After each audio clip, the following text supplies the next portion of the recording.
Eu tenho certeza que se eu perguntar para você o que você acha sobre carro elétrico, você vai ter uma opinião formada para me responder, não é?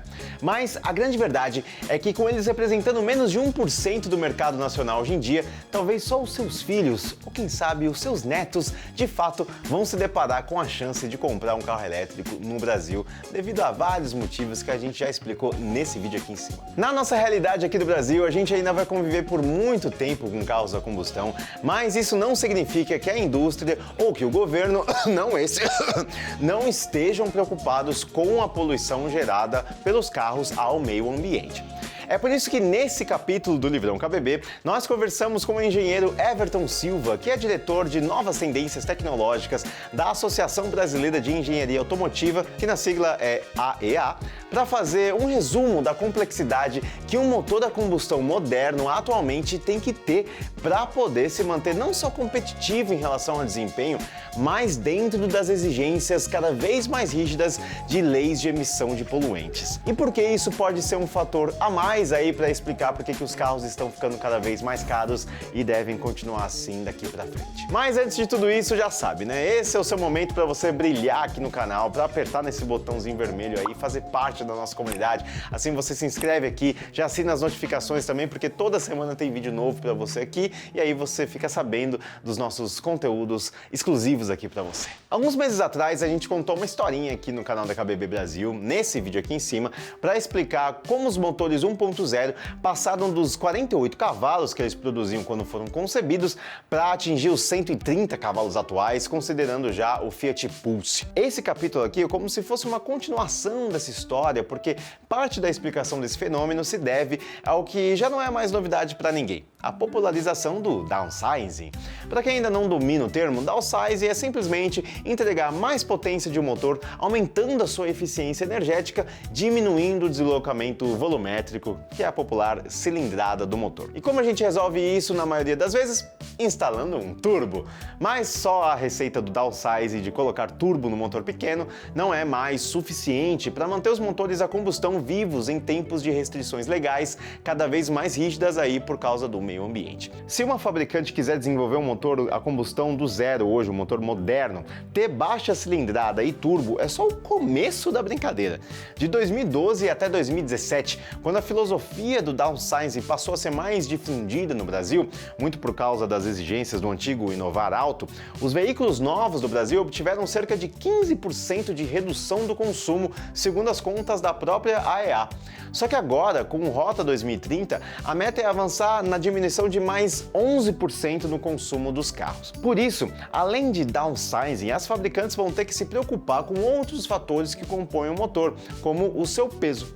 Se você pesquisar por aí, você vai ver que a maioria dos motores modernos hoje em dia tem blocos feitos de alumínio e cada vez mais peças feitas de plástico injetado ou outros materiais mais leves e, ao mesmo tempo, resistentes. Bloco de ferro fundido deve ser sumariamente aposentado daqui para frente. Isso porque se estima que a cada 100 kg de redução de peso de um carro pode-se obter uma economia de 6% na média em consumo de combustível.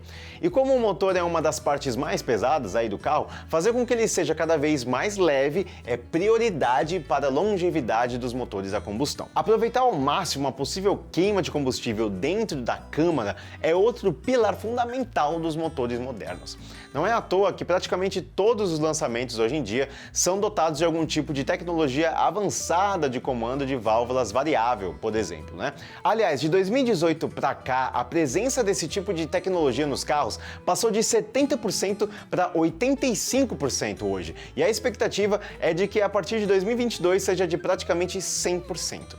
Esse controle da quantidade de ar admitida na câmara de combustão e o timing certo para os gases saírem estão entre os maiores responsáveis pela eficiência energética dos carros.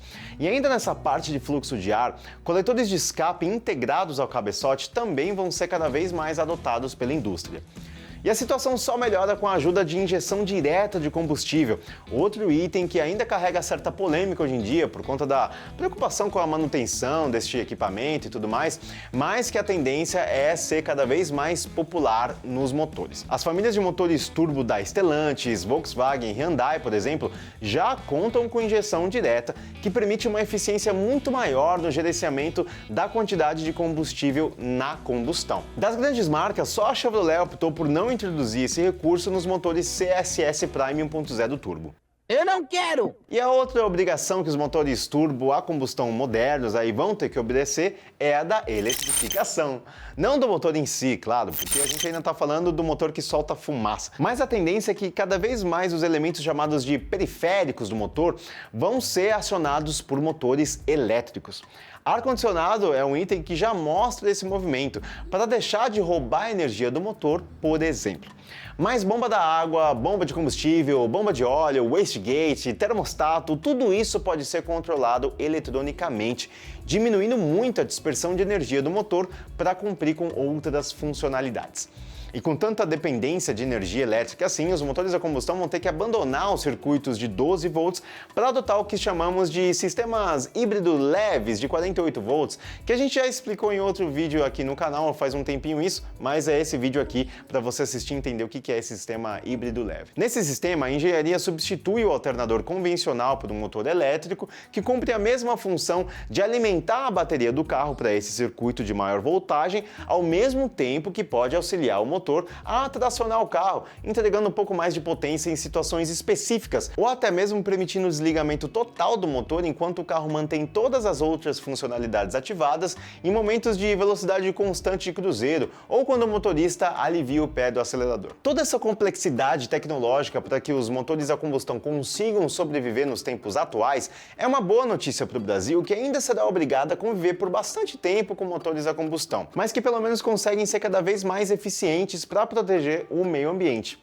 E quem sabe, a gente pode até ver o retorno dos carros 100% a etanol, que daria ainda mais longevidade aos carros a combustão aqui no Brasil, uma vez que, num cenário ideal, esses carros poderiam ter um impacto neutro na emissão de carbono na atmosfera, já que as plantações de cana-de-açúcar têm alto poder de absorção de CO2, como a gente também já falou aqui no canal, nesse vídeo aqui. O lado ruim disso tudo é o preço. Sempre ele. A gente já explicou para você nesse vídeo aqui em cima porque os carros estão tão caros no Brasil hoje em dia. Só que além da conjuntura atual, toda essa imposição tecnológica, por mais que possa se baratear ao longo do tempo por conta da popularização de vários recursos desses que a gente citou aqui, a verdade é que o custo de produção desses motores modernos vai ficar cada vez mais inconciliável com o preço que a gente imagina que seja justo pagar por um carro popular. A não ser que a gente volte a ver o Brasil vendendo mais de 3 milhões de carros por ano, pode apostar que as tecnologias necessárias para tornar os motores a combustão compatíveis com a preocupação com o meio ambiente